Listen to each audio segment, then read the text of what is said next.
So, I'm going to be hopefully doing a Premier League roundup show every week for this season. I'm going to be touching on each game, highlighting a few major points, and just having a little chat about it. No more than 3 minutes, 4 minutes per match.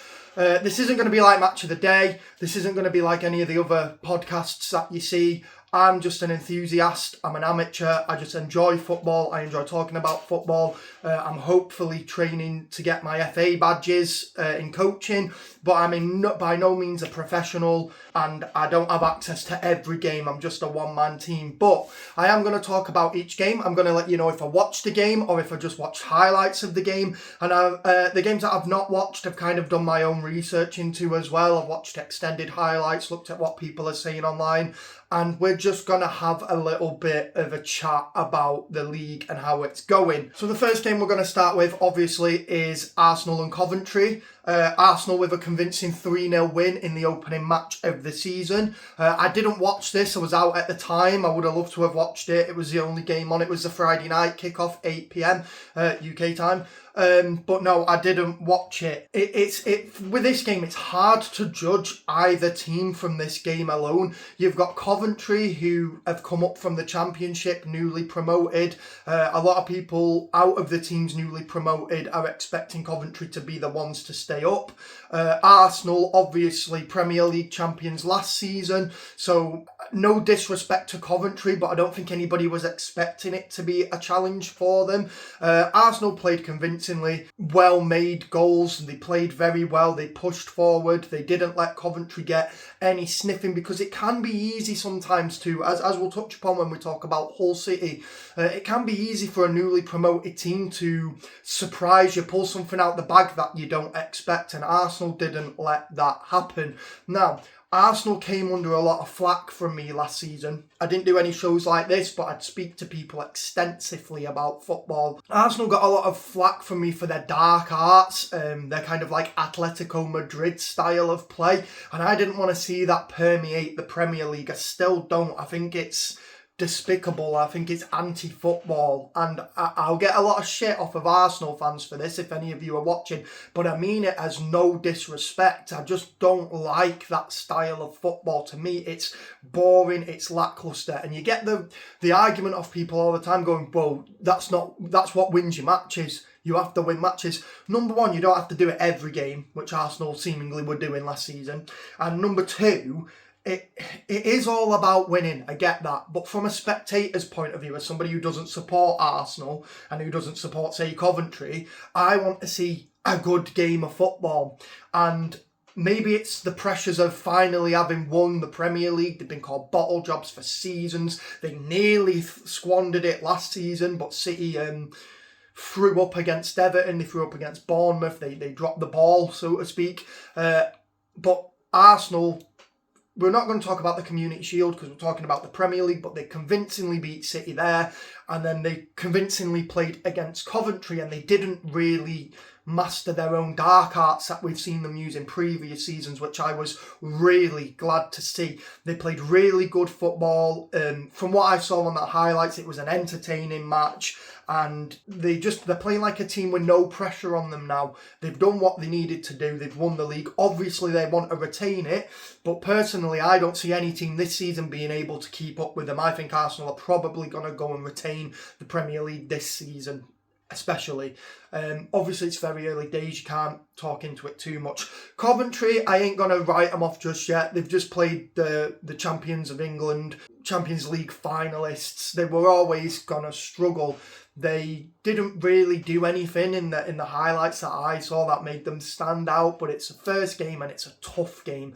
They're going to turn their attention now to Hull City, who they're playing next. Hull, as we'll touch upon next, like I say, managed to get 3 points in their opening game, and if they can beat Coventry next game, that puts some serious distance between the two teams early on. So Coventry are going to really want to be focusing up on that and make sure that they can try and win that game. Calafiori, Havertz, two players that I want to highlight as looking like they played a very, very good game. Calafiori, even last season when I wasn't really backing Arsenal all that much because of the way they played, I will stop pining on about it because I'm hoping they've turned a page here and now they've won the Premier League and they're not thinking we have to play this kind of tactic. We can just go and play football. That's what I'm hoping. But even last season, Calafiori was a fantastic player. I enjoy watching him play and yeah, he's one of their best players in my opinion. I'm going to go out and say it. I'm just there. You can argue with me all you want. Arsenal have got a stacked squad, we know that. But Calafiori's kind of like the player on the team that is really skillful. He's a calm head, but he also picks up all the shit none of the other players want to do. So he's doing all the dirty work. And fuck me, he's got a good shot on him, so he can score goals. He's a goal scorer as well.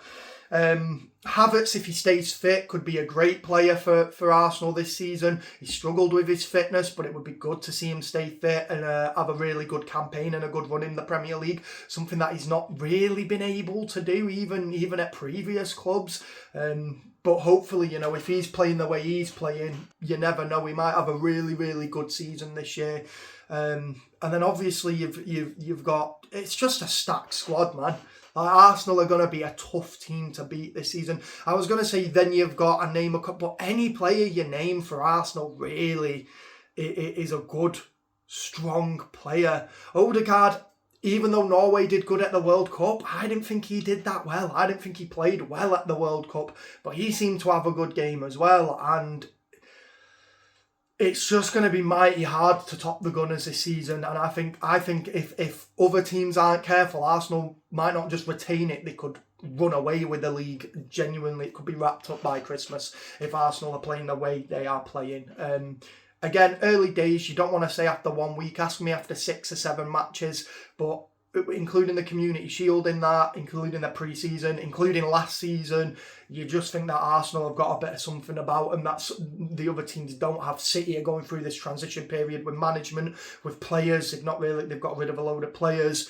Liverpool don't look up to scratch. United lost their first game, and I think United could, in theory, come second this season if Carrick can get a handle on it. After what I saw against Hull, I'm not sure. But again, it's so hard this week because it's game week 1. So it's easy to get wrapped up in, Hull beat United, it's game over for them. Then United could go on a 12-game winning streak, you know what I mean? But it's difficult to see any team standing up to Arsenal already at this early 1 week stage of the season. So Arsenal, great team, and they're going to take some real beating. Next up, we're going to talk about Hull and United. So Hull beat Manchester United 2-0 in the opening game of the season. So this is a game that I actually sat down to watch. Hull played an aggressive game. They started off on the front foot, really trying to dominate United physically. They were aggressive. They were trying to get on the front foot. They were trying to not get pushed back into their own half early on, and they did it quite well. This can happen with a championship side. The Premier League is a physical league. Anybody who says it isn't is an idiot, to be honest with you. I will argue that to the hills. I've argued that for years. But there's something just a bit grittier about the Championship, League One, League Two. It's just a bit not as clinical because they're just not at that level yet. And sometimes when a team gets promoted, we saw it with Sunderland last year, we saw it with Leeds last year, we've seen it with Leicester in the past, we've seen it even with teams that have ended up going back down. Last time Ipswich were up, they were quite a physical team. They struggled to win games, they were relegated easily, but they took the game to their opponents, and that's exactly what Hull did yesterday. And sometimes that can catch a Premier League team off guard, especially right at the start of the season when there's some rusty legs and there's some tactical brain melts because you've had a full summer off. And I think that caught United off guard. Something that I think caught United off guard even more than that, though, is the fact that Hull City set up with a back five. So I'm not going to act like I knew all about this. I kind of follow the playoffs in the Championship, but I'm not huge on just following the Championship. much to my, my own discredit there, really. It's something I should pay a bit more attention to. So every time I watch a game, it's really good. It's fun, the clobbering, it's end-to-end, because there's a lot of hoofball, to be fair, in the Championship. Even at that level, they still do a lot of long balls, but it's great entertainment. But I'm usually either at the grassroots, going to games locally around here, or I'm watching other leagues if I'm not watching the Prem, other top leagues. So I don't really do the Championship to League Two, which is pretty bad. Judge me in the comments, comment and tell me how much of an idiot I am for not watching other football league matches. So these teams come up, they've got a physical game, that's that. But something that they did also do was they had a back five. Now, as I say, I didn't follow the Championship last season, but I followed some of the playoffs. Now, Hull played a back five in the Championship playoffs. A couple of the games, maybe all of them, but definitely a couple of games. They played a back five, but they didn't in pre-season. And I think that caught United off guard because they were probably just paying attention to the pre-season matches. As it turns out, the manager and the assistant manager have both come out and said they deliberately didn't play it in the pre-season to try and catch United off guard. And from what Carrick has said in his post-match interview, it seemingly worked. That's not going to work for other teams now. It's kind of a one-trick pony. You want to get the first team out the way. But when you're coming up against such a solid opposition as United, then yeah, you want to trick them. You want to catch them out, and that's exactly what they did. United, for me, just didn't have the finger on the pulse. Tielemans didn't have a great debut for United. In fact, he looked very poor, very sluggish. He was kind of brought in to replace an aging Casemiro, but if you ask me, at the front end of like this stage last season, Casemiro was playing better than Tielemans did in yesterday's game. Casemiro had an awful World Cup, in my opinion. Dreadful. He was sluggish. He was tired. The season had clearly caught up to him by then, and he did need to be replaced. But I expected more from Tielemans. He's got Premier League pedigree. He's been around a few teams a lot, and he's not even that old. You would expect him to have done better. Obviously, it takes time to bed in, but the problem with the Premier League these days is you don't have time to bed a team in. I think it was Micah Richards who said it on the Rest Is Football podcast, and if you know me on a personal level, I don't usually agree with everything he says. There's things I agree with, but sometimes I think he talks a bit of nonsense for the kind of sake of it. But he said the Premier League now is at a point where if you win 3 or 4 games, you're out of the title race. Now, are United seriously competing for the title this season? I don't think so. But with the state of some of the other teams that are in flux and in transitions and stuff, I think a top 3, top 4 isn't out of the question. And this is a big setback for them. I can't help but feel like United should have seen it coming from Hull. Like I say, it does happen occasionally where a Premier League team gets caught out by the newly promoted sides and the physicality of it and just not being familiar with the tactics. And it was bad. A few other United players that didn't play great. Fernandes had a sluggish start. I've got him on my fantasy and I was expecting a bit more. But Fernandes tends to do this. He tends to have a bad first 3 or 4 games and then he just hits the ground running. That's happened the last couple of seasons in a row and then he ends up carrying the team. Maguire, I was a bit about how he didn't make the World Cup squad, because I think having his experience at the World Cup and having his ability to go up and score goals when it's needed and be a tall, imposing player for corners and also just solid at the back, I kind of was like, I don't understand why we've not took it. But then my logic was, at that time, we didn't know what Tuchel's tactics were and maybe there wasn't a place for Maguire for what Tuchel wanted to do. He didn't have a great game. He was kind of basically playing up front as like a fucking centre forward by the end of the game. And he didn't really make any great chances. Maybe one half chance that I can think of off the top of my head. It's hard because I don't have any clips to watch here. But like, we've all seen the clip that's gone viral of him marking Mbeumo and grabbing him and pulling him back. And you just think, what the fuck are you doing? I mean, not to be rude, like, you do actually think, like, what is going on in his head to grab Mbeumo and just like pull him back so he can't do anything? There's no logic, there's no reason, there's no point of it. And it's stuff like that that makes you think, well, that's probably why he didn't make the World Cup squad. And you could make the argument that that's just him being rusty from not playing all summer. And if he was in the World Cup squad, that wouldn't have happened. But mate, these are elite elite players, elite athletes, and he's doing crazy stuff like that. It makes no sense to me, and that's where I stand with it. I think Maguire's a great player. I actually do. I think he had an era of being an absolute fumbler, and the way he fumbled was so daft it made him look even worse because they were great for viral clips. But yesterday he was a no-show when he could have really been a game changer, and that's probably what Carrick was expecting him to do. The other thing is that Hull have had lots of new signings. Again, I'm not going to pretend I know them all with them coming up from the Championship. I know that they got a new keeper and they got, I think it said they had 7 new players in the match. So they've kind of done what Sunderland did last season, which is a big overhaul, but keep some core players, especially with experience or players that can play very well and are able to match that level rather than waiting a season. Because again, you just can't afford to do that in the Premier League anymore. So some of their signings were great. Their keeper made a few big saves and he showed that he could deal with the pressures, especially from like corners and set pieces. He showed that he could deal with the pressures at the Premier League, because there is a big gap in set piece play from the Championship to the Premier League. And that's where defences and goalkeepers can struggle a lot, because it's a big difference. And the whole goalkeeper showed that he could handle that, and he could handle it competently. He got a clean sheet. First game, first clean sheet. He's in the running for the Golden Glove. He played very well. The whole defence was very organised. It was very tight. They didn't leave a lot of spaces open. And I'd say it was a tactical masterclass from the coaching staff at Hull there. They tricked United, they surprised them, they played aggressive on the front foot, they were great from set pieces. Both of their goals came from set pieces, a corner and a free kick. So they showed that they can match Premier League standard set piece play, attacking and defending.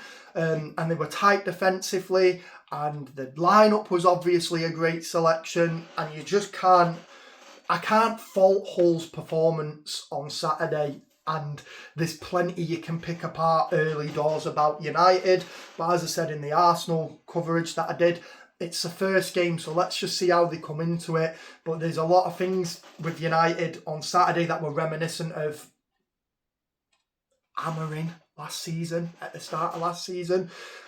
So you really hope that United can recover from it. I think there's no doubt that Carrick is a better coach than Amorim, and I think there's no doubt that Carrick is a better appointment at United than Carrick. But can United overcome this early on? Because it goes two ways. You either, oh shit, we've just lost to a newly promoted side, but it's the first game of the season, let's build on what we've done and let's continue. Or it's a case of, holy shit, you implode and you have a bad run for 10 games and it fucks up your whole season. Bruno Fernandes even said in an interview they were making the same mistakes they made last season, so there's an awareness of it, but can they fix it?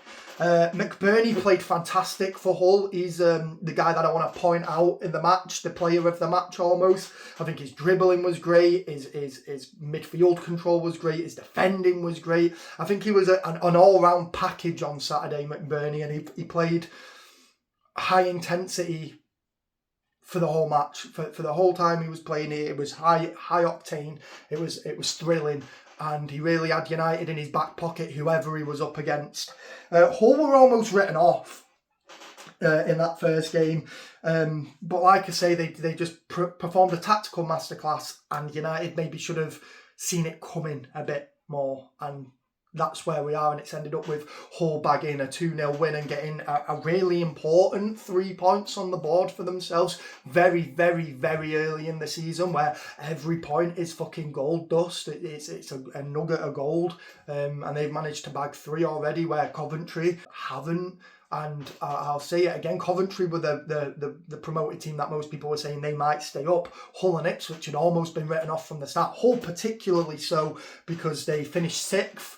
And they only won through the playoffs. If you went off expected goals, they were second from bottom in the Championship. So off unexpected goals, they would have been relegated. I know a lot of people don't care about that metric, but it's just worth noting, like they weren't really expected to score many goals. But I saw an interview with their assistant coach, and I forget his name, and he basically said they're happy to play the game without a lot of possession, and they did that in the Championship, which is very good for it's a very good tessellation for the Premier League, that, because that's how a lot of promoted sides are going to play. So if you're a team like Coventry, who were playing on the front foot a lot and scoring lots of goals in the Championship, it's a bit of a wake-up call. If you're a team like Hull, who was used to sitting deep anyway, used to absorbing that pressure and used to hitting on the break and on the transition, well, that's how it's going to be all season, and it might just work for them.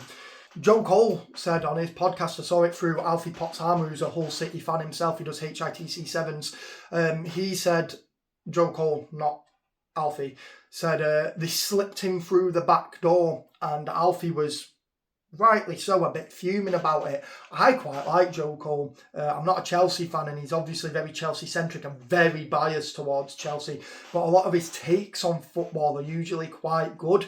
He's a cockney, he's no nonsense, he gives his opinion and he sticks by his opinion, but a lot of what he actually says about tactics and playing football, he's actually not the worst pundit ever, but I did also really take offence with what he said about Hull slipping in through the back door and they're basically guaranteed to go down because they're shit.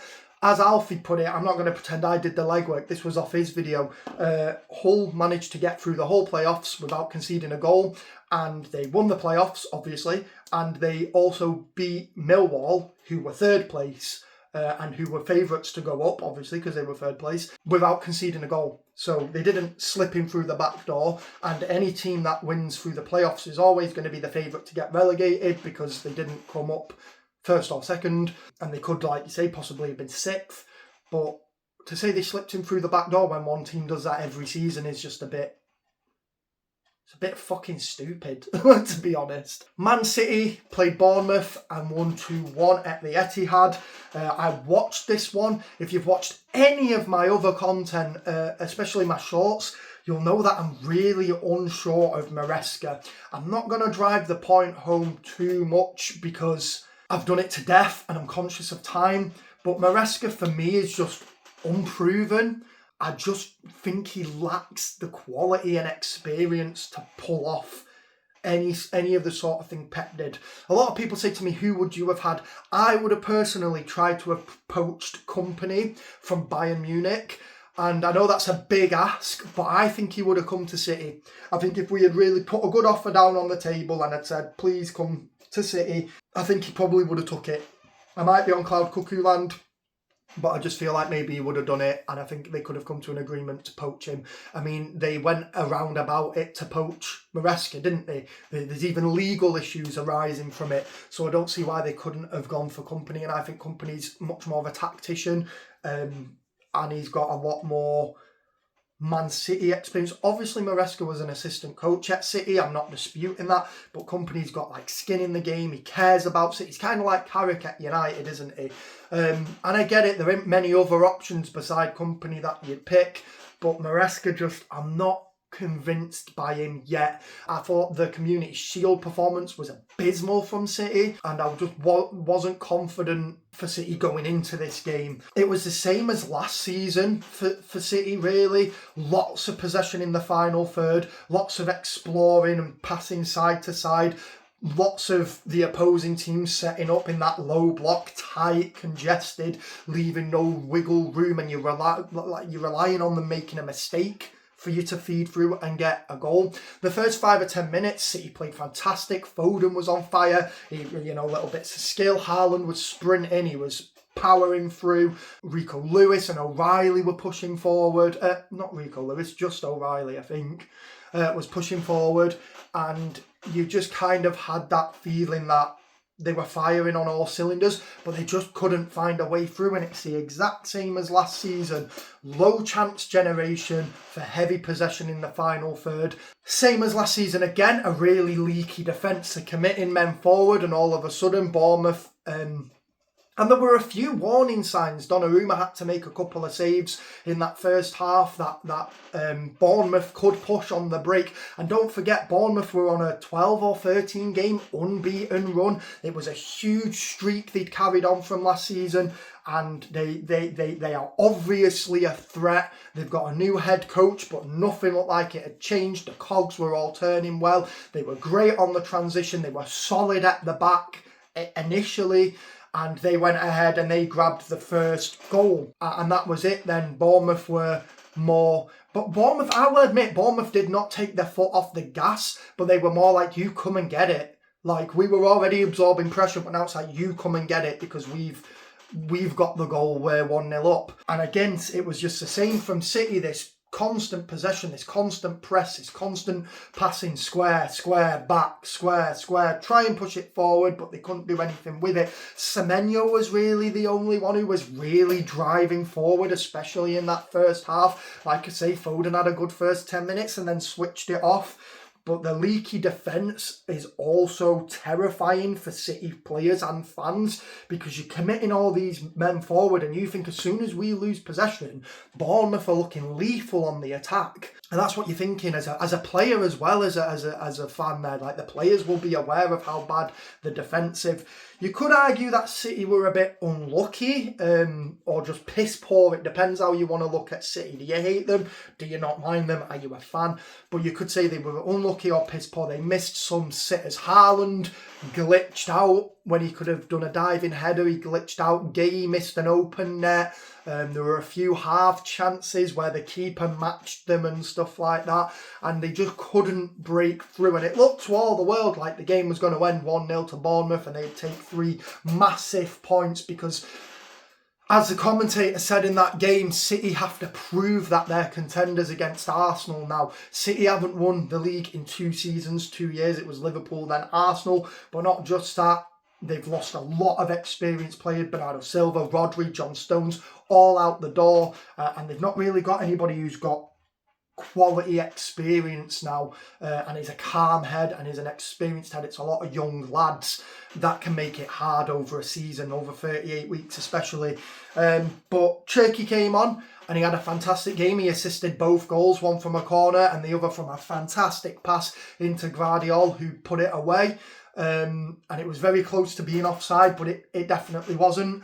And City managed to just get it, just managed to claw it out. And they did, you hear this a lot, but they did what champions do. They dug deep and they won a game.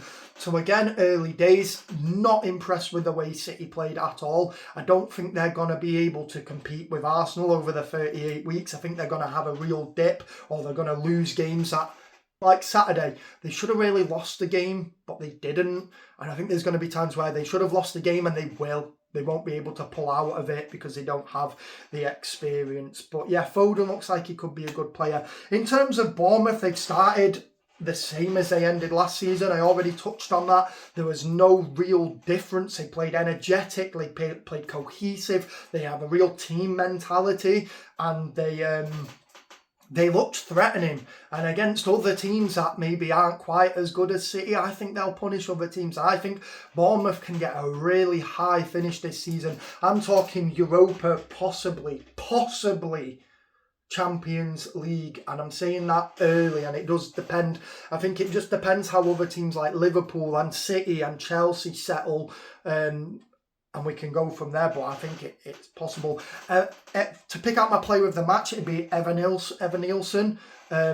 Fantastic. He controlled the Bournemouth attack. He assisted one of the goals.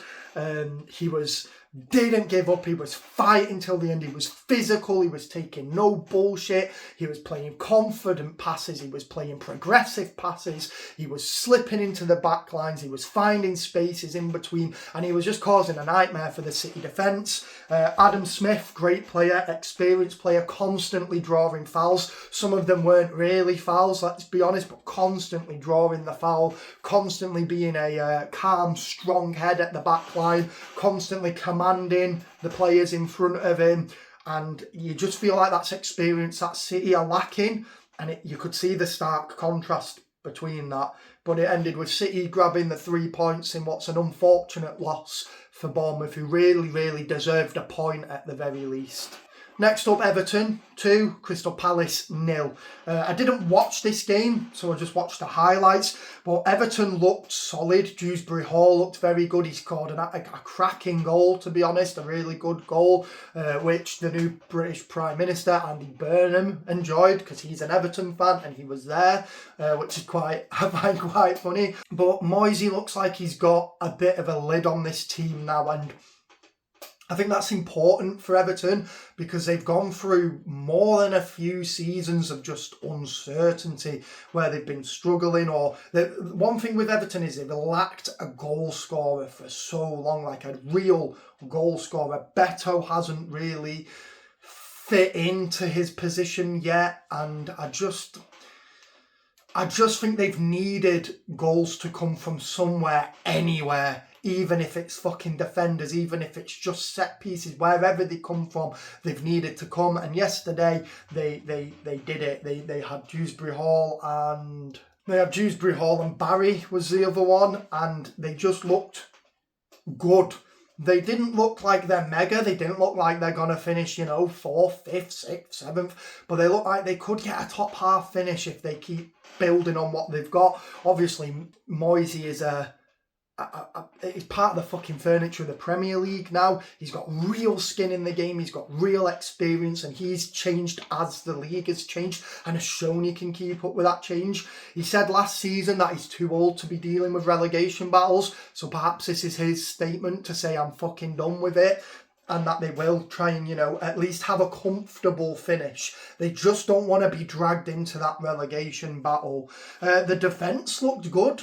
It was good for them to get an early clean sheet. They didn't concede. They looked a bit sketchy at times. Again, I only watched the highlights, so it might have been worse overall. They looked a little bit sketchy at times, but overall solid enough to grab the clean sheet, which is no disrespect to Everton, but Palace weren't exactly firing on all cylinders. They struggled to make chances. They struggled to break through that back line, and I think it's a bit of both in that case. I think Everton's defence was solid enough, but I think Crystal Palace's attack was laggy and stagnated. Palace looked a bit chaotic tactically, again, especially going forward, but obviously, defensively, to have conceded 2 goals, your defence isn't doing the perfect job, but they just looked a bit all over the place, and it just needs tightening up a little bit. Obviously, they've got a new manager as well, Palace, after Glasner left, but it would just be good for them to just tighten it up and just...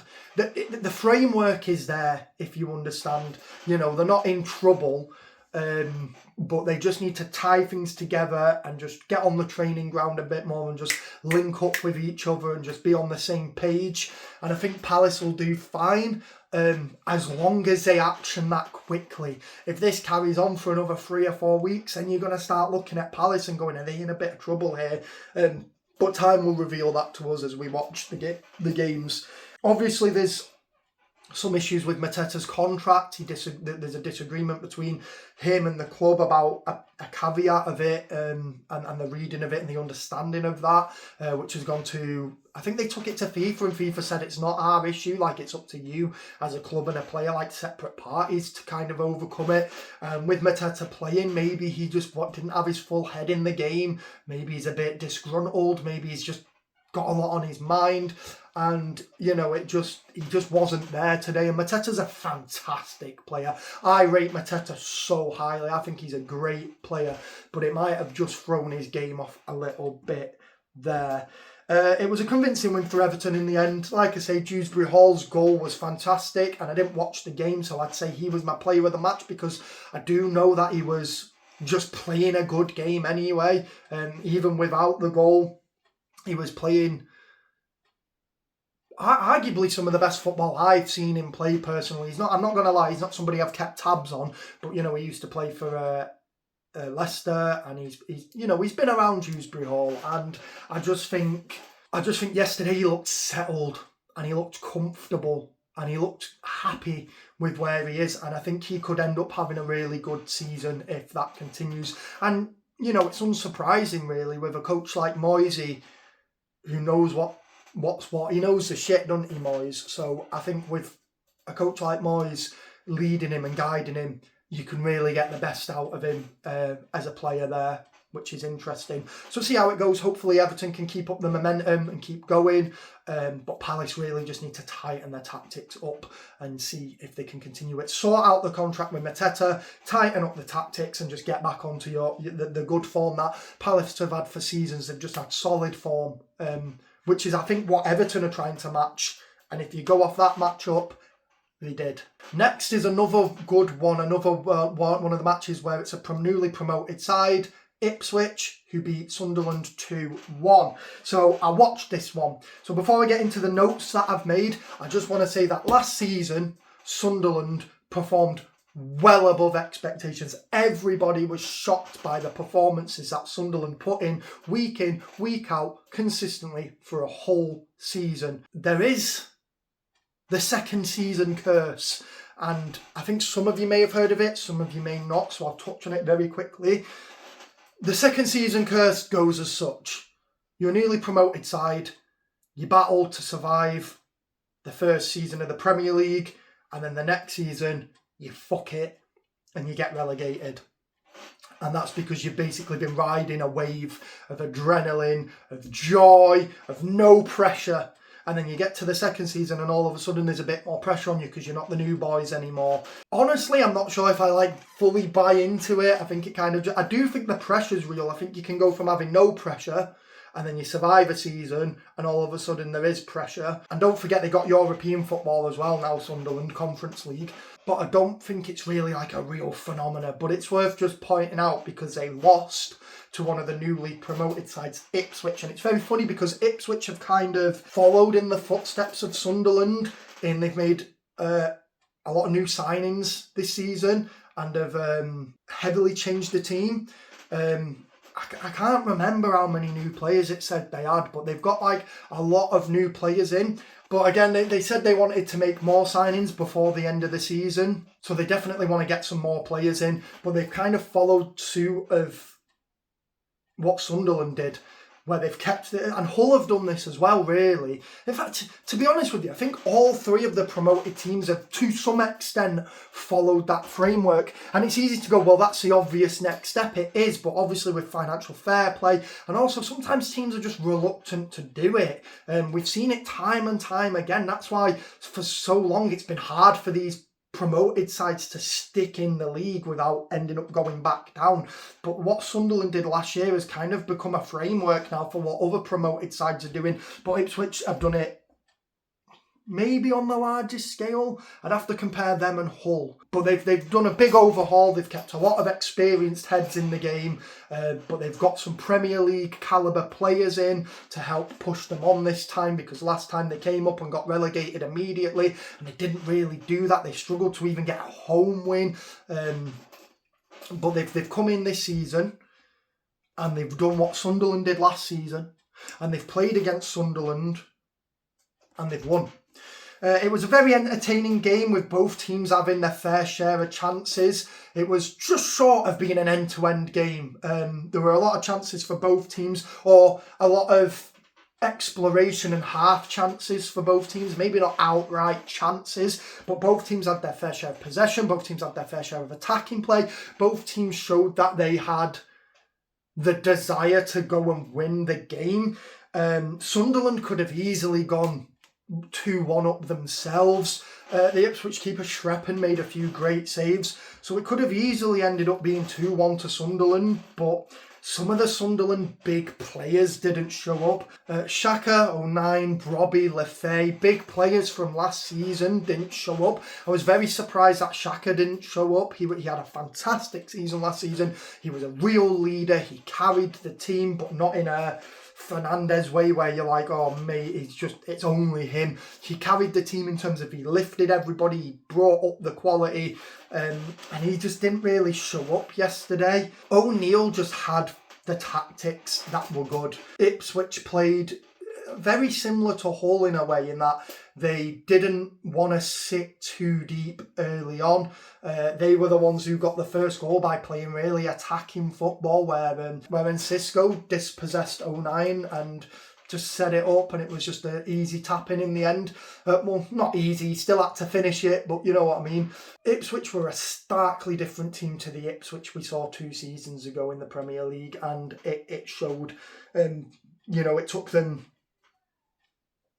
months, I can't remember the stat off the top of my head, to get a first home win, and now they've gone and done it in their first game against a Sunderland side who showed last season they're no mugs. So they're not like a Wolverhampton. I'm not trying to disrespect Wolves fans, by the way, but they're not a Wolverhampton who was struggling, to stay up, and then it was always coming. Sunderland, you thought, shit, they've got a bit of something about them. And then Ipswich came in and changed it. And that's down to O'Neill's tactics. He's got Premier League pedigree, don't forget, as a coach, but he just knew what he was doing. They were fast on the transition when they needed to be, but O'Neill set it up so they didn't really need to be. He wanted it to be a level match. He wanted it to be a battle of the midfield, and that's where the game was won.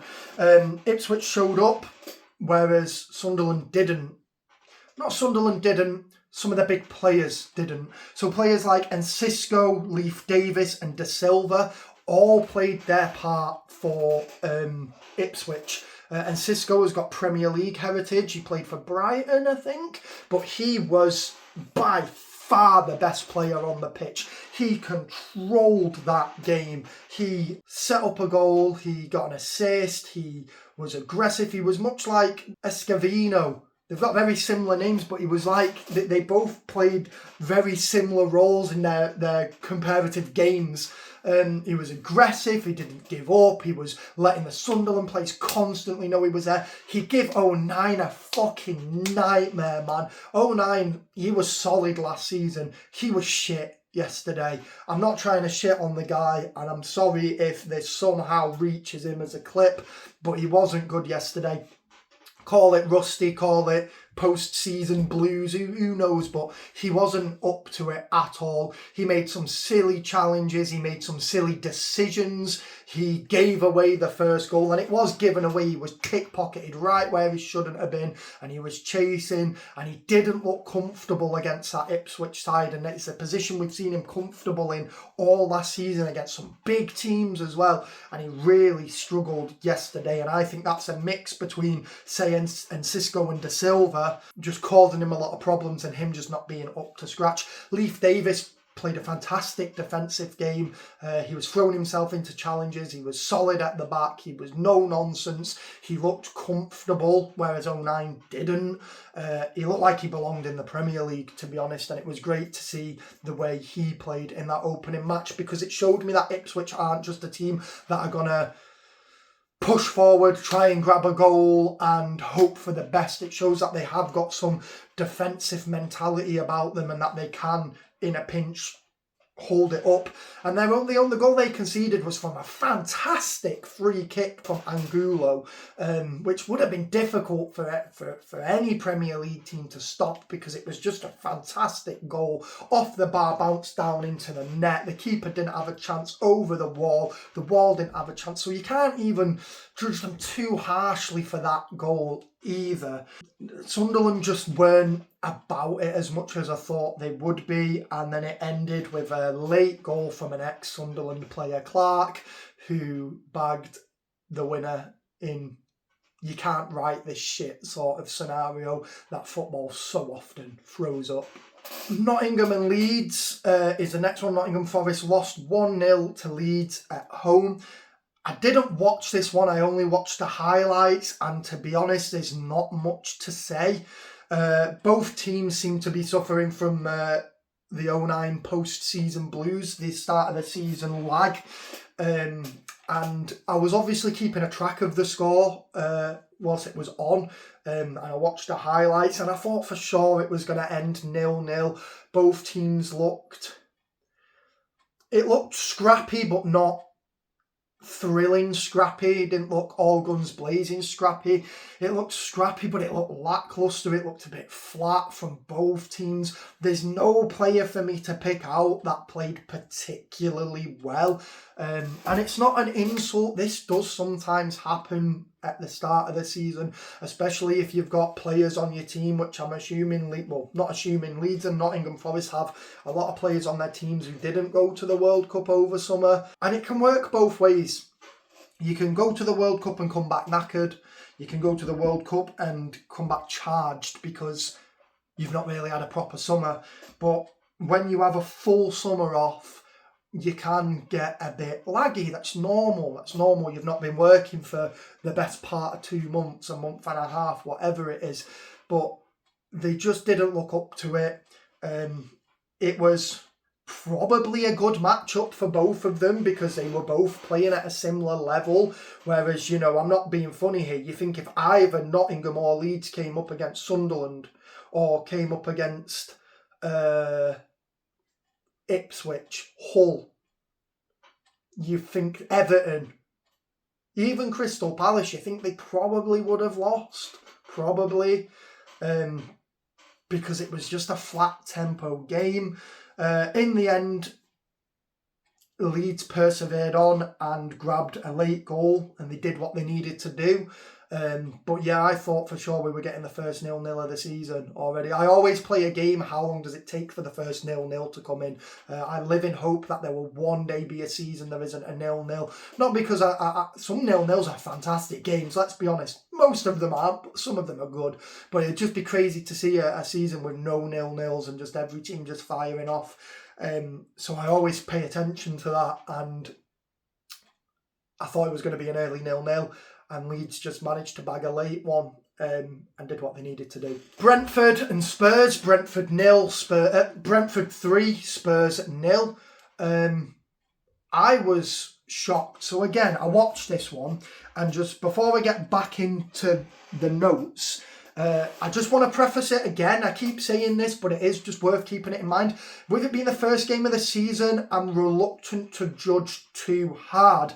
But with the amount of money that Spurs have spent and how their last 2 seasons have finished and how upset the fans are, and after losing Kane and Son, and I know that's years ago now. I'm not a Spurs fan. I'm not making excuses for Spurs here.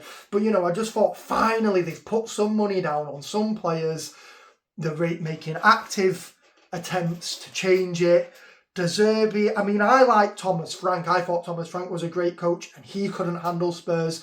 De Zerbi's a great coach. Can he handle Spurs? Well, it looks like possibly he can.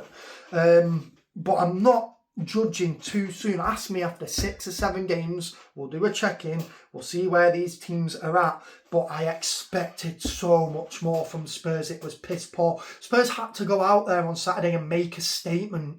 They had to say, this is our intentions. We know we've let you down the last couple of seasons.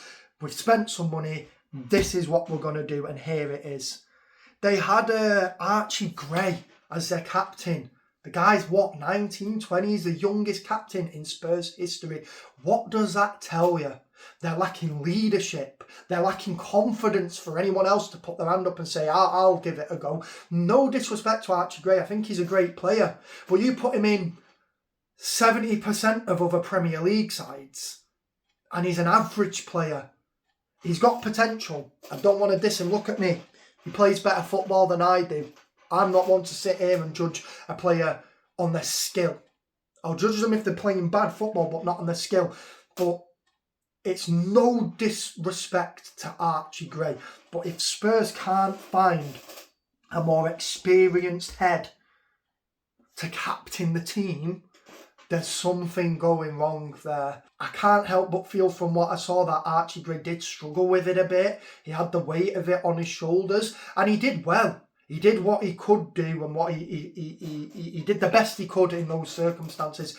But I don't really think he should be captain of the team. In the future, definitely, man. I think he's a Spurs player through and through, and he could have easily got a move. He could have got a move if he wanted to. He doesn't need to be there watching this sink ship. Watching this ship sink, but he cares about the club, and that's good enough reason to give him the armband when nobody else is stepping up, I suppose. But I was really disappointed. I thought they were piss poor. I thought they started the season as they ended last season, which was dreadfully. I thought they looked uncomfortable. They looked stressed. They looked clueless.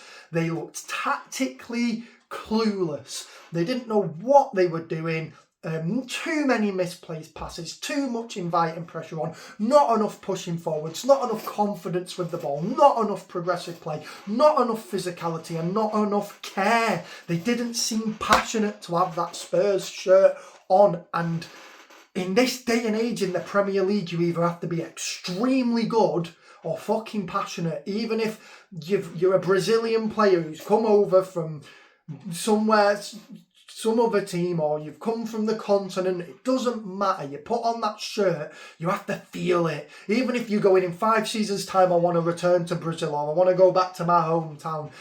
When you're playing for a Premier League team, you have to have it about you that you want to win, that drive, that desire to win, that desire to have the team be successful. And Spurs, like last season, didn't show that. Now, I said in my Premier League predictions for this season, I said Spurs could either be a team who end up challenging for top 3 or challenging to stay out of the relegation zone. I said it really could be that hit and miss with them. I wanted to give them the benefit of the doubt and said they've spent however much, 250 million, a quarter of a billion pounds or something, or however much they've spent. And I wanted to say, no, they're gonna have a good season because the desire to change the squad is there. But there is seriously something wrong at the club. And I'm not doing that based on this one game. This is going from the last 2 seasons. So I don't feel like this is one where I go, it's the first game of the season, let's wait and see. It's reminiscent of United and how they've been for a few seasons. But the thing with United is, number one, they had massive pulling power. And number two, their fans were more outraged than the Spurs fans seem to be. And United were then forced to make changes that Spurs haven't made. And yeah, I haven't got a clue what is going on with Spurs. And if they're not careful, they could very, very quickly end up in a relegation battle sooner than any other team, really, purely because they've got the pressure from these last 2 seasons looming over them. And I think they got very lucky last season. They got very lucky the season before. They finished 1 spot above relegation. And I think if they don't fucking sort something out, they could be going down. And I think that's crazy. De Zerbi called out some players as being, just unfit, not quite ready yet, specifically some of the new signings like Tonali and stuff like that. Gary Lineker said on the Rest of This Football podcast that he don't think he was coming at them and criticising them, but I just struggle to see how he wasn't. We've seen managers do this on very, very rare occasions. One that just springs to my mind is Pep calling Calvin Phillips overweight, and he got criticism for that, but Pep meant that as a criticism. He got criticism for saying that, but he meant that. He meant to kind of hang him out to dry and kind of get a foot up his arse. The problem with De Zerbi doing that is, I don't know why you would do it if it isn't a criticism to out a player publicly. You don't do that. You might say, so the team's not up to fitness, or, we're struggling at the start of the season. But to name individual players, that is a criticism. I'm sorry, Gary. I usually quite like what Lineker has to say, generally speaking. He's got, I think he's got a pretty good head on his shoulders for football. But to say that it wasn't meant as a criticism, then that's at odds with my understanding of it, because you're either going to criticise a player publicly because you want to criticise them and you want to kind of show them up in public a bit, which is a dirty tactic, but it can work in some occasions, or that's not your intention, so don't call them out personally. The other thing to it is it's so early in the season, it's unnecessary to call them out. Even if a player's come back after summer not quite as fit as you as a coach wanted them to be, you've got to give them a bit of grace, especially if they're a new signing. Just give them a couple of weeks to bed in, and then if they don't, fire. And I know that contradicts what I said before about you can lose 3 or 4 games without in the Premier League, and that's it, you've lost your challenge for the title. But again, a Spurs a team challenging for the title. Spurs are a team trying to not fucking drown. And I think pissing off your new signings on day one maybe isn't the way to go. But that's just me. And again, I quite like De Zerbi, but there. Brentford debutant Coyote ran the show.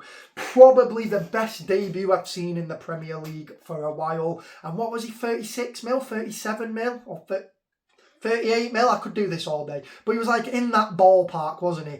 What a fucking bargain, man.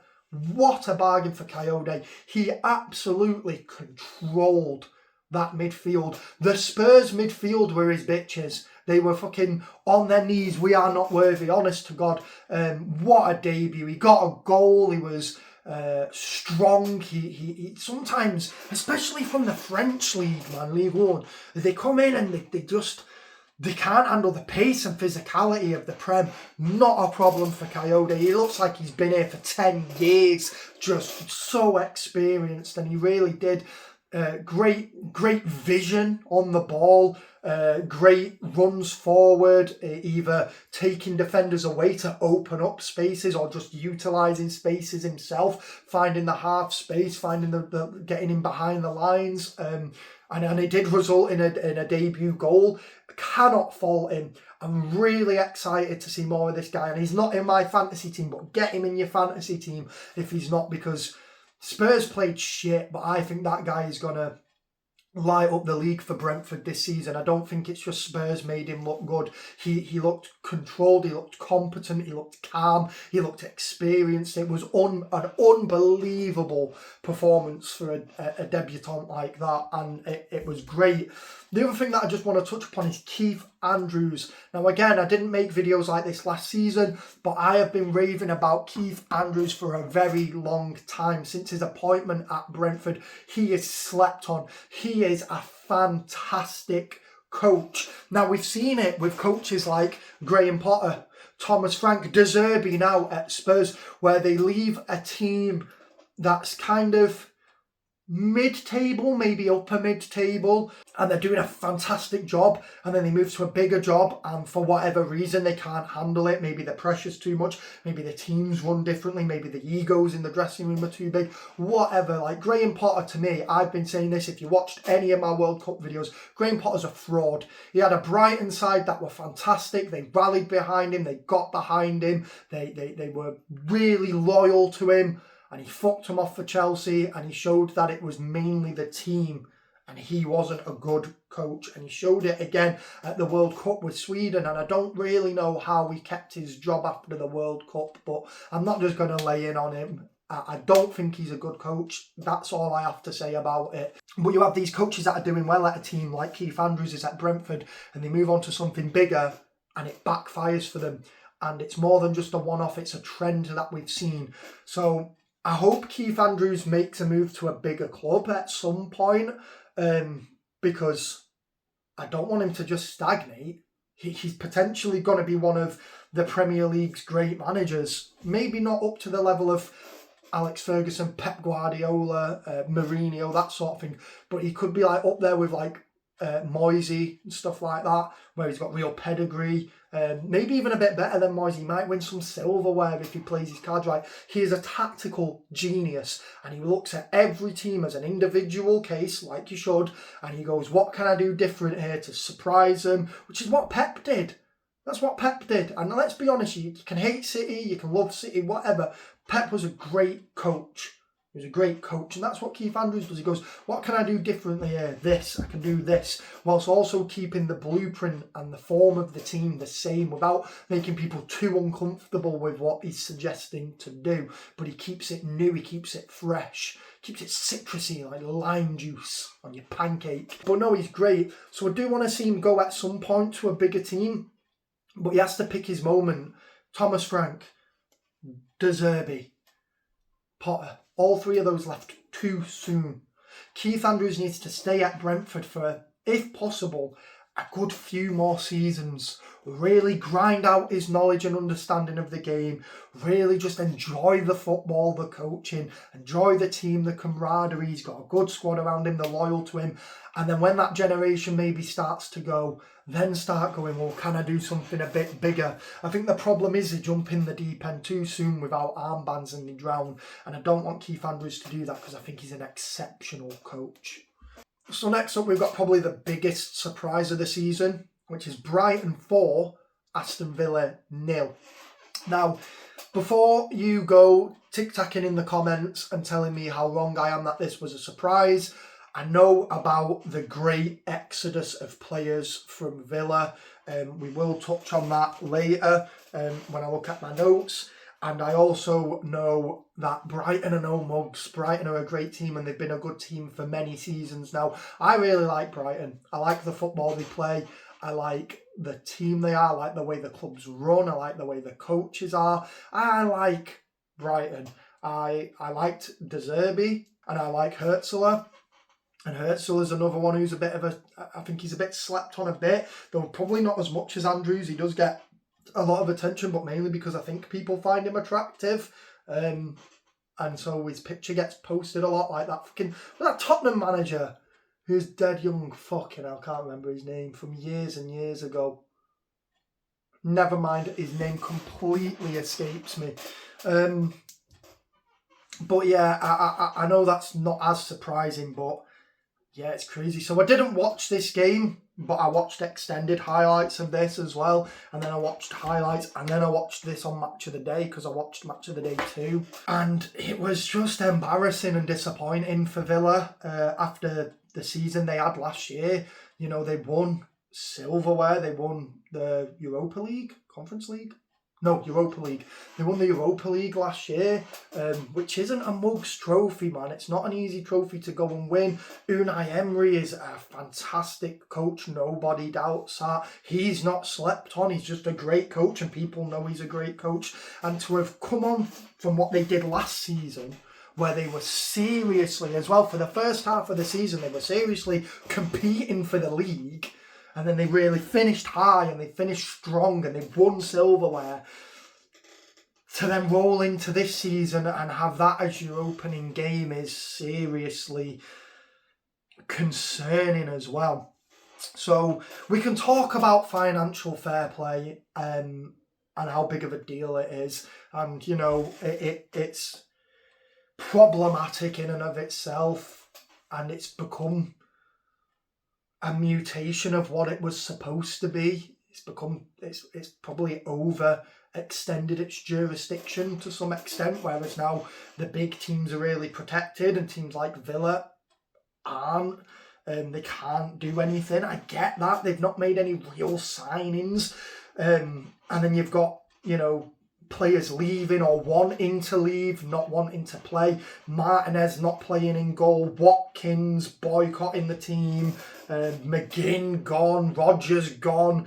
You know, they have lost not only the bulk of their players, it's the bulk of their best players, their most experienced players, their most passionate players, and the most leaders as well, man, when you think about it. So when they played against Brighton, they set up with no dedicated striker. I think the understanding being that Watkins was supposed to play, but now he's boycotting it until he gets a move. Now, I am a big fan of Watkins.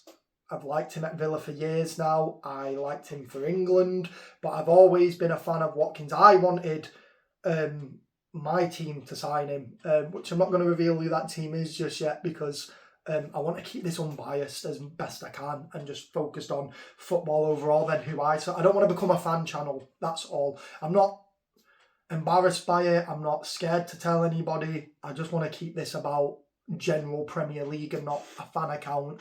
But I wanted my team to sign him and I think he would have fit in. But this trend of players refusing to play to force a move is becoming more and more prevalent and I'm not a fan of it. But the problem you've got here, and I won't dote too long on it because this video is already very long. I won't dote too long on it, but the problem you've got here is that most clubs treat their players like shit. The commodities now. Does a football player get treated then, you know, a supermarket worker? Of course they do. It's a no fucking brainer. Does a footballer get treated better than a NHS nurse? Of course they fucking do. I'm not trying to compare it to normal jobs. But football players now are commodities, and you as a footballer can come in and go, I'm ready to play for Villa this season, and Villa go, no, you're fucking off on loan to Turkey, or, never mind loan, we're selling you to an MLS club. You don't want to go, but it's either you stop playing football or you do it. You know what I mean? Like, that does happen. And I think players are now kind of resisting that and saying, well, if you can do that to me, I want to be able to say, well, I want to fucking move. But I'm not liking the trend. I think there needs to be more mutual respect between club and player from both sides to stop shit like this happening. Obviously, loan is a little bit different. If you want to put a player out on loan and go, it's just for a season because we need you to train and this is where you're going, it's a little bit different. But I think if you're just telling a player they're sold, or a player's going, I'm not playing because I want to go here, it's not the right way to do it. Isak did it, and we saw how much he got booed against Newcastle, which we'll touch on last. We will touch on it. And it has happened a few times. Alexander-Arnold didn't do it as strongly, but he did it. And it's just, it's not a good look. And it really did leave Aston Villa in the shit yesterday, because then they had to play without a dedicated striker, or with a player going forward who wasn't his natural position, and likely he was probably thrown in at the last minute out of sheer panic. But that's why they didn't really have any attacking presence. That's why they didn't get a goal. That's why they lost 4-0. And the new keeper for Villa, struggled as well. He couldn't keep up with Premier League quality. He couldn't handle it, and it showed. He wasn't abysmal. He didn't have, a nightmare, and you can't blame all the goals solely on him. Some of them were most of them were defensive. Just defensive diet, like explosions. Some of them were one of them was the keeper passed it out, then whichever player it was squared it to a player who's stood in front of the keeper, who then had to push it into a zone where there was only one Villa player and 2 or 3 Brighton players, and they just rushed him. So you can't blame the keeper for them all, but he just didn't look comfortable and confident and competent, which didn't help when his defence was imploding around him, and he was probably sold a different contract on this Villa team. He was probably told they were going to be, a good team and going for it, and yesterday they weren't. Herzl smelled blood and pressed high, capitalising on chances with the team. So Herzl could tell what was happening. I think he noticed very early on that Villa weren't going to pose a serious attacking threat. They did have a chance very early on in the game, maybe a couple half chances in the first 5 minutes, but then it just dwindled. And I think that's because Herzl noticed it. I think he was playing an offhand game, and then he saw they didn't really have anything going for them in attack, and he thought, fuck it, if we press them, they're not going to get us on the break, and then there's a chance we're going to press them so hard they're going to panic anyway, which is exactly what happened. The first goal was an own goal from Lindelof. He didn't know much about it, but I don't rate him that much anymore, Lindelof. I mean, it's hard to say I rated him ever. I think he had a couple of good seasons at United, but overall he's just not a very good player, Lindelof, and he's definitely not anymore, and he's become a bit of a liability at the back for Villa. He's got experience and he's got a head on his shoulders where he can understand the game, but practically I don't think he can handle the Prem anymore. And that's not an insult to him. He shouldn't feel offended by that. He should just think, where can I go now? He could probably play in a top flight in a foreign league, for a mid-table side, or maybe he could even play in a championship side that's challenging for promotion. But I just don't think he's all there anymore. And I'm sorry if that's an unpopular opinion, but that goal wasn't really his fault. He bounced off the post, hit him and went in. He didn't know much of anything about it. But that was just from that high press. Villa did a very negative throw, presumably because they don't have anybody going forward. So they're facing forward, he throws it back towards his corner flag. The Brighton players rushed him, he panics, he gets possession, and I think it was De Kuiper, it could have been, no, it was De Kuiper, I think, curled one, and it hit the post, bounced off Lindelof and goes into the net. But I think Herzl smelled that, he noticed that, and he thought, let's really go for it, and they did. It was 4-0 at half time, and then that was it. They kind of cooled off a bit, maybe didn't overextend or anything. The Gomez red card, What a stupid player. I'm sorry, I won't. Number one, I won't stand for this anyway, right? Which wasn't his red card, because the red card was given as a straight red, but he was like, what the fuck are you doing, man? Everybody now knows in the Premier League you don't do that. It's as simple as that. It's a bookable offence. It's uncuff. It's not very becoming. And he did it. So he got a yellow card. But that wasn't the incident. The incident where he kicked out and it went to VAR, and nobody had any issues with it going to VAR because it was a red card, was just idiocy, man. At that level, I know you can get hot-headed, I know you can get frustrated, I know you can lose your head, but we don't really expect it at this level.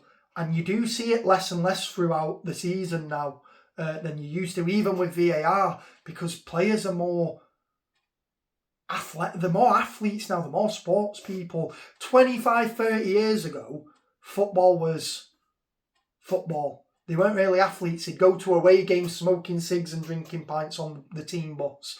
Now they're athletes and they're sports people and they understand the rules. Gomez doing that was just ridiculous. And on your debut too, man, you're not endearing yourself to the Villa fans. And one of the few signings Villa have actually pulled, and he gets a straight red for something as ridiculous and silly as that. I've got no sympathy for him, but I hope he learns his lesson.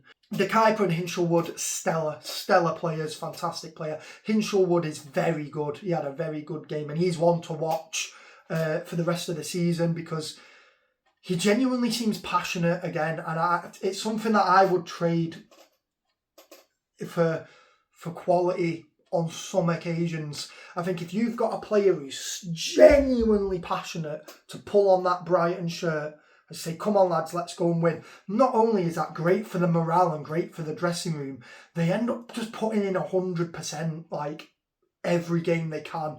They're not going to be perfect every game, but they're always going to fucking try, and Hinshelwood gave me that vibe yesterday. So I'm excited to see what Hinshelwood does in the future with Brighton, and it could be a very exciting season for Brighton with Hertzler, who's now bedded into the team as head coach. He's been with them now for a while. He knows the players, he knows how the club's run. It could be a very exciting season for Brighton, and previous seasons for Brighton have been exciting anyway. They've played fantastic football and they've reached heights they never thought they would.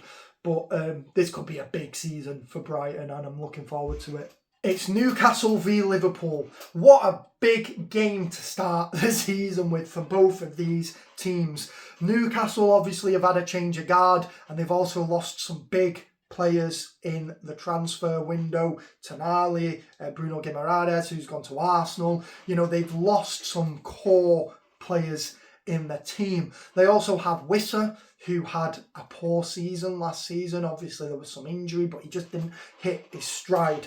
And then you've got Liverpool, who had a poor season last season, which has resulted in Arne Slot leaving after winning the season before. And you can split that. You can talk about that all you want, where he basically inherited Klopp's team, won the league, then invested 400 million in players, built his own team, his own tactics, and fucked it. And I liked Arne Slot, man. I quite liked him, so I'm not even just digging in on him. But that's the Premier League for you. That's the story. So he's gone, and they now have Iraola, and yeah, it's kind of the same as with Maresca with him. I'm just not sure he's the guy to carry a team as big as Liverpool, and to I don't think he's got that skin in the game and that experience to manage a team of that size and go challenging for the league. And I think it showed a bit yesterday. They didn't have a great pre-season, and they've struggled with their attacking players in Isak and Wirtz, which I'll touch upon in a bit. But they've also got... They're in a bit of a catch-22, Liverpool, where they've got players like Van Dijk who are very experienced, and he's still one of the best centre-backs in the Premier League. He's still one of the best defenders in the Premier League. Outright defender. All like, you know, he never minding just his position. He's one of the best defenders in the league. But he's getting older now. He just is. He's getting older. And then the opposite side to that is you've got players that are just a bit young and inexperienced, and they've not really got a middle ground at the minute defensively. I don't think they're in a position to challenge for the league, and I think it showed yesterday. So I watched this game. First of all, I just want to go off on an aside and say it was a lovely tribute for Kevin Keegan. Manchester City also did one in their match against Bournemouth, like an applause, because he was coach there for 4 years, and he was there for the transition from Main Road to City of Manchester Stadium, which became the Etihad. But he didn't have as much as he did at Newcastle and Liverpool, where he was a club legend at both. And, you know, obviously he was a huge coach at Newcastle. He was a huge manager there in the season with I'd love it if we beat them. We all remember that. And I think he said he's from Newcastle. Kevin Keegan's from, or his dad was or something. I don't actually know. I'm not going to make assumptions and say, but there was definitely something I read. Because he's a great player. He was a great player and he was a great manager as well. Don't forget, 2 times Ballon d'Or winner. Cracking. And it was just lovely to see both sets of fans really come together and just make a cacophony of noise just to remember him by. It was great. And if he could have seen it himself, in fact, Gary Lineker said this, so I'll have to give him credit, but I would have said this anyway.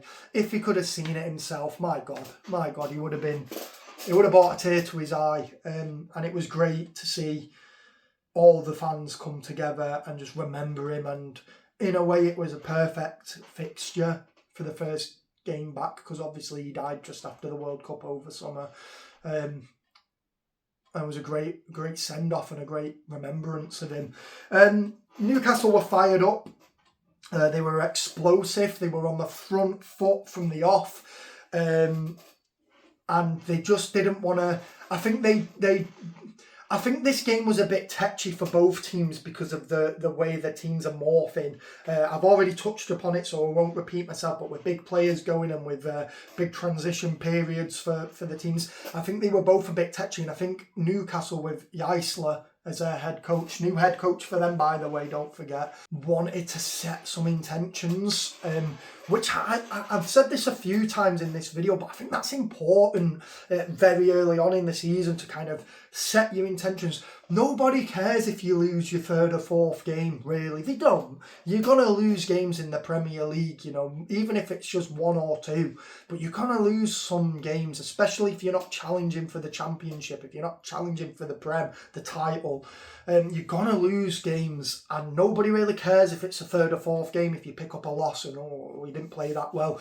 But in the first game, you want to set your intentions. And Newcastle coming up against Liverpool, who realistically, I'm not trying to be rude, on paper, still probably the better team. Newcastle wanted to set their intentions, and they came out on the front foot with the home crowd backing them, with the start of the new season, with a new manager, with a team that they probably wanted to be a bit deeper than it is. And they went for it, and it did work for them. Wissa played unbelievable, as did Alanga and the new keeper, Hornacek. But Wissa and Alanga played like nothing we've seen them play before. Wissa, again, he had some injuries and stuff, but he just, under Eddie Howe, they just never seemed to click and fit in. And that goal was fantastic. It was right on the break. They zoomed up the pitch, racing up on that with that intensity, with that explosion. Liverpool were caught with the fucking pants down. They rushed through. Alanga hits it. It's a hard finish. And the 1-0 up, and all of a sudden the game's been flipped on its head, because I think most of us thought it was either going to be a draw, well, it did end a draw, but we thought it was going to be a draw, or we thought that Liverpool would probably just edge it. I could be wrong. But yeah, Newcastle came out and they fired off. But Liverpool's front line genuinely looks weak. Wirtz and Isak get bullied off the ball constantly.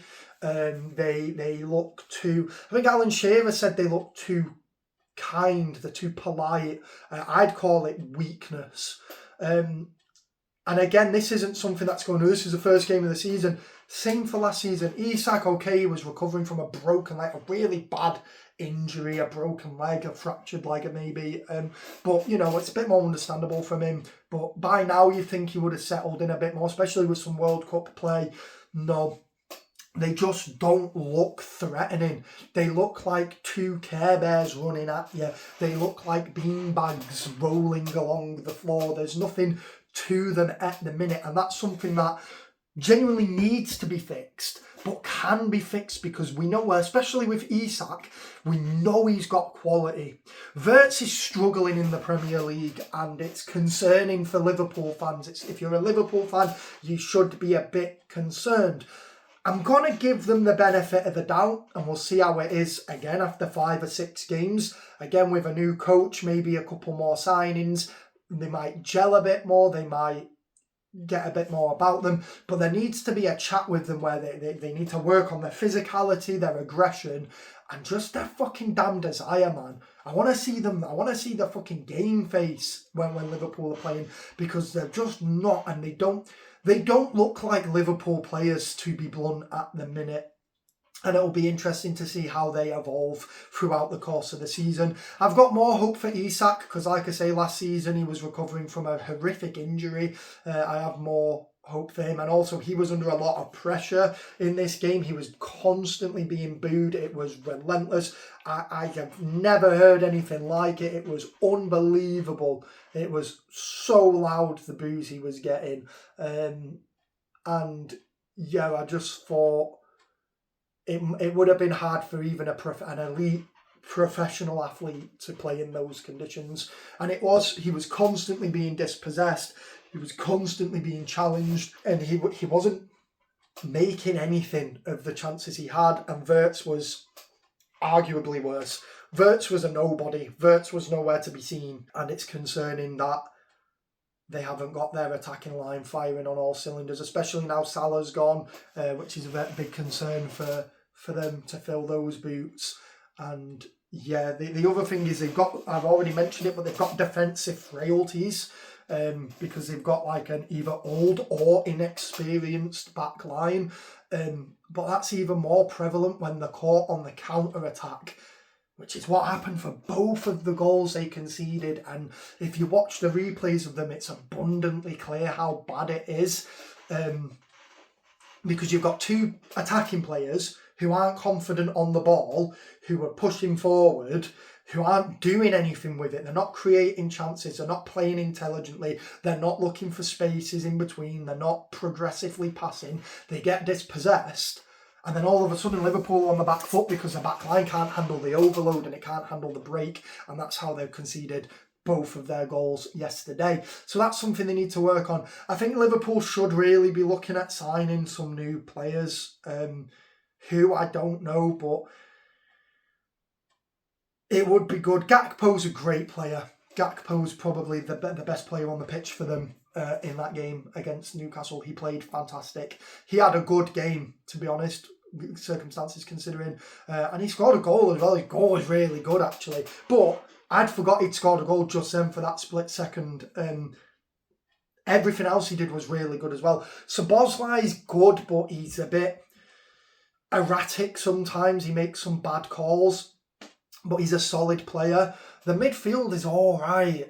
They could maybe do with somebody with a bit older, with a bit of experience, but who's not past his prime, to complement Van Dijk and communicate between that back line and the forward line in the middle. They could definitely do with another forward who can actually do something about things. Whether they'll do that, I don't know, because they've spent so much money on that front line for them to be abysmal and flat. It's like, do they want to commit more money to it? And if they do, what happens if they're a flop as well? Like, shit hits the fan. But it's not looking great in camp Liverpool. They're in a transition period. The good news for Liverpool is, so are Manchester City, so are Chelsea are looking pretty solid, actually, but they've been in a transition period the last few seasons. Looks like they might be coming out of that now, so I will pause that. But Newcastle are still in a transition if they're going to be trying to do any challenging this year, because they've got a good team and they've got money. They've just let themselves down in seasons gone by. United look like they might not be as prime as they were expecting to be and as hopeful as they'd be. So Liverpool might not be in as bad as a position as you'd think, but they're going to want to sort it out pretty quick. Hall was gutted when he gave the pen away, but it was a pen.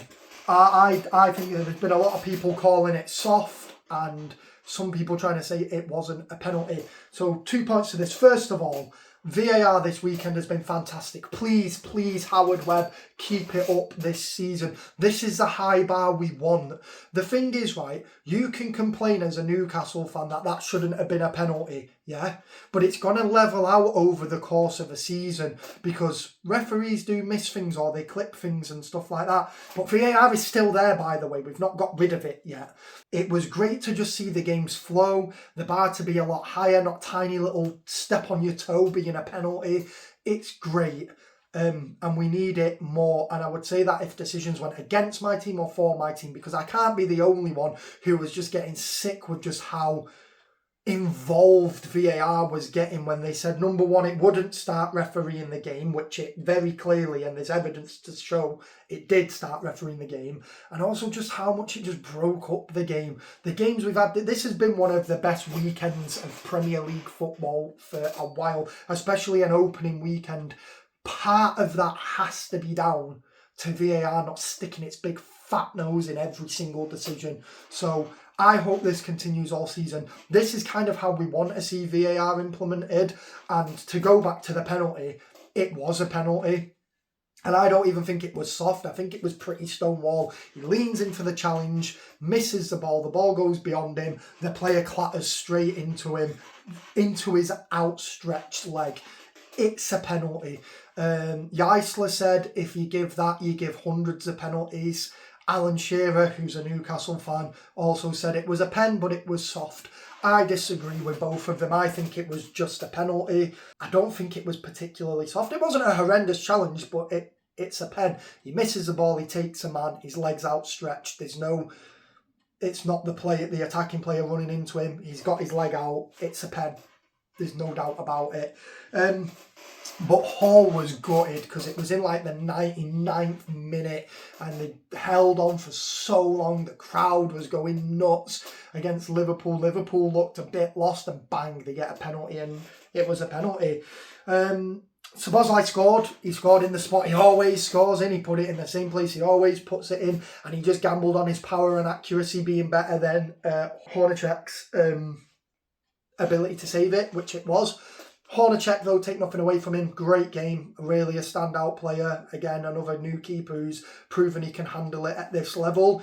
But he just couldn't save that penalty. I did think that Szoboszlai's celebration was a bit daft, though. He went running around going, as if like, shut your mouths while the Newcastle fans. And it's like, number one, they weren't really giving him that much shit. They were just giving Isak shit because of the way he left the club last season. And number two, it's like they were literally a minute away from winning a game 2-1 against a huge team. It's almost a compliment for getting that irate and excited about it. And I just thought it was an unnecessary celebration. You know, I'm not going to judge him for it. I don't hate him for it. I don't think you're a fucking bastard. But like, it was just a bit like, just go and celebrate the goal. You got the draw. You grabbed the point. You don't need to shush the fans. Like, the fans weren't that bad. They weren't that on his case. They just, same as Liverpool are at Anfield. They're just loud, rowdy fans, man, that get behind the team. And he just didn't need to do that. They'd not been giving him grief all match. But that was a great game. That was probably the game of the weekend. The last game, Fulham 2, Chelsea 3. I'm probably going to speed through this one a little bit more. I did watch it. It was end to end, really. It was Fulham give it a real go. At home, opening game of the season, and they were trying to punish defensive weaknesses in Chelsea, But the quality of Chelsea and what Xabi Alonso seems to have unlocked tactically was just too much for the Cottagers to handle. They have some weaknesses at the back, Chelsea. They look just a little bit open, especially on the break. And that's why it was so end-to-end, because Fulham were trying to exploit that. And they managed to a couple of times. They did get 2 goals. But Chelsea were just really, they looked really, really dangerous going forward. You've got João Pedro carrying on his form from last season. It's probably the best that I've seen Cole Palmer play in a while, maybe in a season or 2. Morgan Rogers has slipped into the team, slotted in as if it was no issue whatsoever. He's coming seamlessly, fits in like he's been there for seasons. So then that front line just looked seriously dangerous. And they bagged 3 goals, they did, and that's realistically that's no easy feat against the Fulham side they're not the best defensively, but they have a bit of it about them. They know that they'll go to games like this without the ball a lot, and they'll be trying to hit on the break, which actually didn't pan out that way. They had times where they were dominating even possession for 10-15 minutes at a time, especially in the midway through the second half. They were really pushing for an equaliser, Fulham, but they just couldn't handle the firepower and the tactical genius that Chelsea had, it was very simple, really. It was just overload the defence and get it forward. And not hoofball, I'm not talking like hoofball, but it was overload the defence, push players up, play through the lines, play through the defence, and move the ball quickly, which is something that, say, when I was criticising City about square, lots of possession, lots of pressure, but no real chances. They're not moving it fast enough, where Chelsea yesterday were. There were a few little tweaks that need to be made, a few better decisions from players like Hato, on the wing, who just sometimes didn't quite make the right decision going forward. But yeah, overall, they look a good team, Chelsea. Again, it's only been 1 game, and you have to check in 6 or 7 weeks, see how they're doing. They look like a Chelsea. They don't look like a Chelsea side has looked for a few seasons now. They look really good, probably since Tuchel won the Champions League with them, and even then they played pretty good football overall. They look like a good, solid team, and they look like they're bonding as well. Even when it cut to the bench with Cole Palmer and Rogers, they look like the best mates. Maybe they knew each other before Rogers moved, but they look like the best mates.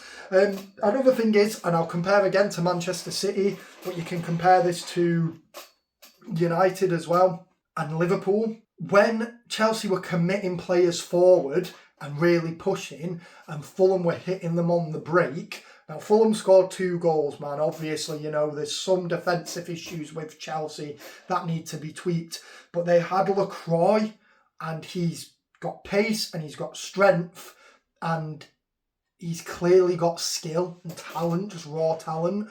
And he provided some great cover. So when the team were pushing forward, he was staying back. He was still quite high up, high up the pitch, away from the attack. And when Fulham were playing long balls, especially towards the end, when it was more just instead of Fulham trying to play out, they were just hitting long balls, he was covering it time and time again. So that then gave Chelsea a bit of confidence and a bit less pressure to think, if we lose possession, we're fucked, because they weren't, because Lacroix was there every single time for them, really. In terms of Fulham, Oscar Bobb played really, really well. He's fast, he's energetic, he skillfully cuts in. He can cross it well, he can cut in, he can take a shot, he's got accurate passing, and he can weave in between defences. The problem I had with Bob yesterday was he just had poor decision making. When he should have had a shot, he was trying to run through a wall of 4 or 5 blue shirts, he immediately was dispossessed. When he should have put a cross in, there were 2 or 3 Fulham players in the box, he cut it in and tried to swing one in and give Chelsea time to reset and set up. I think if he just works on his decision making and starts making the right passes and the right choices, or shooting at the right times, he could be a really valuable asset for Fulham, but he really needs to rein it in. So that's it for this week, week 1 of the Premier League. This video is going to be well longer. I thought it was going to be about 45 minutes. It's going to be about an hour and a half. But it's worth just talking about them. What an explosive week, a great week. Again, VAR not getting too involved. No 0-0s, goals galore, fantastic matches, upsets. Everything you could have wanted from an opening weekend has come this weekend. And I'm excited to see how the rest of the season goes. So yeah, if you liked this video, don't forget to subscribe, comment what you thought of the week, who was your player of the week. If I had to pick a player, it's got to be that Brentford fucking geezer. Got to be Coyote for me. If you disagree, tell me below. Is there anything I said that you think's bollocks or anything you don't agree with? Is there anything that I didn't mention that you think's worth mentioning? Comment that below. And if you know any other football fans who might enjoy this sort of long form content that's kind of not a fan channel, make sure you share it with them. So like, comment, subscribe and share. Thanks guys.